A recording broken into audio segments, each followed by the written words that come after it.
안녕하십니까, 알림이 황희두입니다. 어제 진보당 강성희 의원한테 대통령실 경호원들이 한 짓은 역사에 기록될 겁니다. 저렇게 국회의원을 끌고 나가는 모습이 정말 충격적으로 다가왔는데요. 그래서 이렇게 민주당은 물론이고 진보당, 정의당에서도 목소리를 높였습니다. 그런데 이와 관련해서 역시나 용산에선 오히려 강성희 의원이 금도를 넘어섰다, 이런 얘기를 하고 있는데요. 국힘 역시 강성희 의원을 맹 비난하고 있는 가운데 친윤 스피커 진중권 씨도 사건을 만들려는 운동권 버릇이다, 이런 망언을 쏟아내서 비판을 받고 있습니다. 윤석열 대통령을 보면 도대체 뭐하는 사람인가, 이런 생각밖에 안 드는데요. 공감 능력이라는 게 있습니까? 연탄 3장으로 버티는 경로당을 보면서 가슴이 아프다, 정부 손길이 닿지 않는 사회적 약자들을 찾아내서 더 두텁게 보호해야 된다, 최근 이런 얘기를 했었죠. 그런데 정말 기가 막힌 건 뒤에선 경로당 어르신들 냉난방비 예산을 삭감해서 이미 진작부터 비판을 받은 바 있었다는 겁니다. 그래서 예전에 민주당에선 취약계층의 복지를 줄이는 게 윤석열식 약자 복지냐, 이렇게 비판한 적 있었고요. 이러니 해당 소식을 접한 시민들도 본인이 예산 삭감해놓고 저게 뭐하는 인간이냐, 이런 반응들을 보이는 겁니다.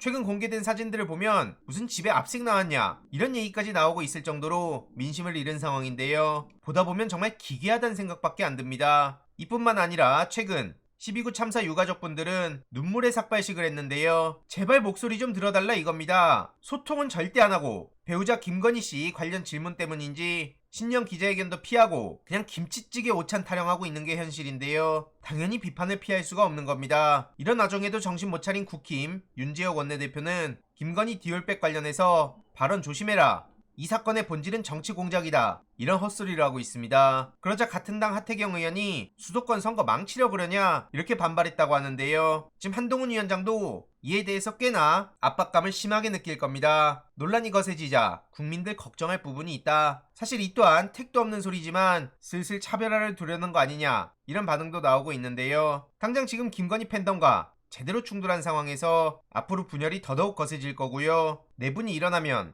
이런 문제들이 어떻게 되겠습니까? 아무튼 정신 못 차리고 초부자 감세에만 집중하고 있는 윤석열 정부, 예산으로 어떤 짓들을 하고 있는지 이계호 정책위 의장의 비판으로 영상 마무리하도록 하겠습니다. 민주당은 국민들의 삶의 질 수직 상승 정책을 이번 총선 핵심 공약의 컨셉으로 잡았습니다. 정책위원회는 국민들의 삶과 가장 밀접하게 연관되어 있는 이슈와 각 세대별 그리고 직군별로 절실하게 요구되는 정책들을 선정을 했다, 이렇게 말씀을 드립니다. 무책임하고 무능한 정부 여당의 정책 발표와는 다르게 국민들의 지지를 얻고 또 실현 가능성을 높이도록 해서 유능하고 책임있는 공약을 제시하는 것이 우리 민주당의 총선 공약의 목표다, 이렇게 말씀을 드립니다.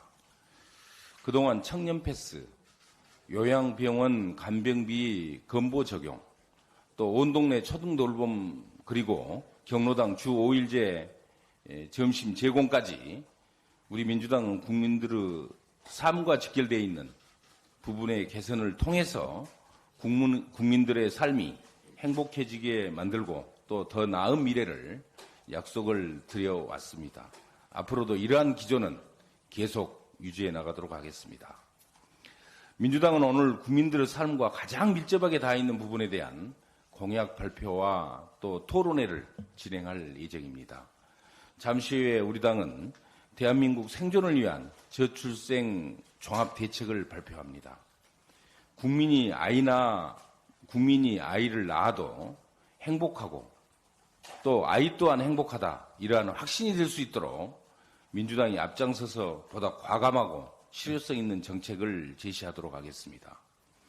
결혼, 출생, 양육 전 과정을 맞춤형 핀셋 정책으로 적용을 해서 결혼 자금이 부담이 되어서 결혼 자체를 포기하는 청년층, 또 불안정한 주거와 자산 격차로 다음 세대를 계획하는 것조차 주저하고 있는 신혼부부들, 일, 가정, 양립과 돌봄 문제, 그리고 양육비가 부담이 되어서 두 자녀를 고민하는 모든 부모들의 고민을 참으로 촘촘하게 해결해 나가도록 하겠습니다. 또한 오늘 오후에는 철도 지하화 차질 없는 추진을 위한 토론회가 열릴 예정입니다. 현재 지상을 관통하는 철도 노선은 시민 생활권을 양분을 하고 또 공간의 효율적 이용에 제한이 되어서 낙후한 지역경제의 원인이 되고 있습니다. 이에 많은 국민들이 불편과 어려움을 느끼고 있는 것입니다. 우리 민주당은 국민들의 행복 추구권, 환경권 보장, 더 나아가서는 지역 간 균형 발전을 위한 철도 지하화 사업의 추진에 힘쓰도록 하겠습니다. 오늘 토론회에서는 해당 시도민의 의견을 경청하고 철도 지하화 공약의 완성을 위한 초석을 다지는 소중한 시간이 될 것으로 기대하고 있습니다. 한 가지 더 말씀을 드리도록 하겠습니다. 어제 윤석열 대통령이 상속세 완화의 가능성까지 시사를 했습니다. 충격입니다. 윤석열 정부의 초부자 감세 시리즈 마지막 퍼즐이 아닌가 생각을 하고 있습니다. 아시는 것처럼 지난해 말 주식 양도 소득세 완화, 그리고 연초 금투세 폐지, 지난 11일 다주택자 중과세 폐지, 그리고 어제 상속세 완화까지 이 정도 되면 초부자 감세 그랜드 슬램이다 이렇게 규정을 합니다. 이에 더해서 어제 윤석열 대통령은 재산이 많은 사람에 대해 많이 과세를 해서 나누어 가져야 한다는 인식이 잘못됐다 이런 발언까지 했습니다. 이 발언으로 윤석열 대통령이 결국 초부자들의 이익을 대변하는 사람 이렇게 실체가 밝혀진 거 아닌가 생각합니다.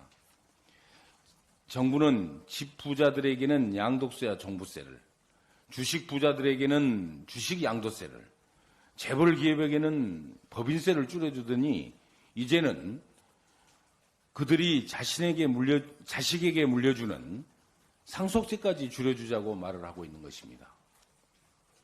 심지어 부자들 세금을 더 걷어야 서민들의 삶이 나아진다며 국민을 우롱하는 발언도 수정하겠습니다. 심지어는 부자들 세금을 덜 걷어야 서민들의 삶이 나아진다며 국민들을 우롱하는 발언도 서슴지 않고 하고 있는 것입니다.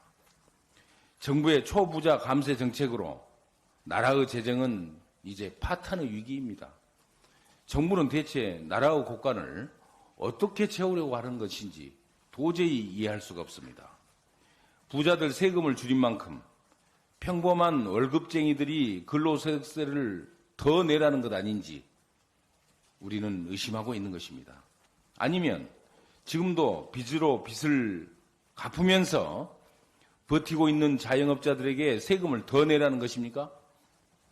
결국 서민들의 등골을 빼먹었다는 뜻 아닌지 모르겠습니다. 어제 눈이 펑펑 내렸습니다. 어제 대통령의 말을 듣고 있던 수많은 우리 국민들의 눈에도 눈물이 펑펑 흘렀다고 생각합니다. 이것이 윤석열 대통령이 말하던 정의와 공정이었다면 정말 충격이 아닐 수 없습니다. 어렵게 하루하루를 버티고 있는 국민들을 이제 그만 속이기 바랍니다. 이상입니다. 이번 내용도 유익했다면 구독, 좋아요, 알림 설정, 멤버십 가입 정말 큰 힘이 된다는 점 말씀드리고 싶습니다. 주위에 널리 공유 부탁드립니다.